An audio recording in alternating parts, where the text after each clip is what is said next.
Hello guys, எல்லாருக்கும் வணக்கம்.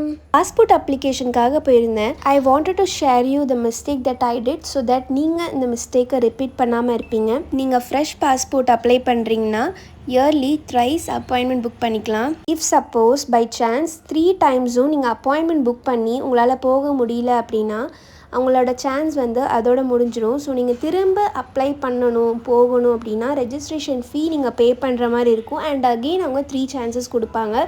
But நான் செக் பண்ணும்போது இஃப் சப்போஸ் நம்ம மிஸ் பண்ணிட்டோன்னா நேரில் போய் லெட்டர் எழுதி கொடுத்தா அவங்க அக்செப்ட் பண்ணிப்பாங்கன்னு சொல்லி போட்டிருந்தாங்க.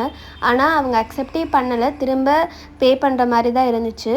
நான் ஏன் இந்த 3 அப்பாயின்மெண்ட்டும் மிஸ் பண்ணேன் அப்படின்னா ஒன்ஸ் என்னால் போக முடியலை அண்டு 2 டைம்ஸ் எனக்கு ப்ராப்பரான டேட்டாஸ் இல்லைன்னு சொல்லியிருந்தாங்க.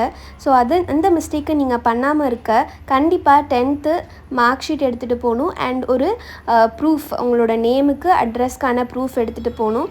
அண்ட் மறக்காமல் உங்களோட 10th மார்க் ஷீட்டில் இருக்க நேமும் நீங்கள் கொடுக்க போகிற ப்ரூஃபில் இருக்க நேமும் பர்ஃபெக்டாக மேட்ச் ஆகணும். அண்ட் வீட்டுக்கு ரிட்டன் வரையில் சிக்கன் ஃப்ரைட் ரைஸ் வேணும்னு நான் கேட்டிருந்தேன். நான் உனக்கு வீட்டிலே பண்ணித்தரேன்னு அம்மா கூட்டிகிட்டு வந்துட்டாங்க. அதுதான் எக் ரைஸ் பண்ணிகிட்டு இருந்தாங்க. ஒருத்தருக்காக பண்ணி கொடுத்தாங்க. அப்போ நான் என் அக்காவுக்கு பண்ணி கொடுத்தேன். அதில் நான் ஒரு மிஸ்டேக் பண்ணியிருந்தேன். அதை நான் நெக்ஸ்ட் வீடியோவில் ஷேர் பண்ணுறேன். தேங்க்ஸ் ஃபார் வாட்சிங். பாய் பாய்.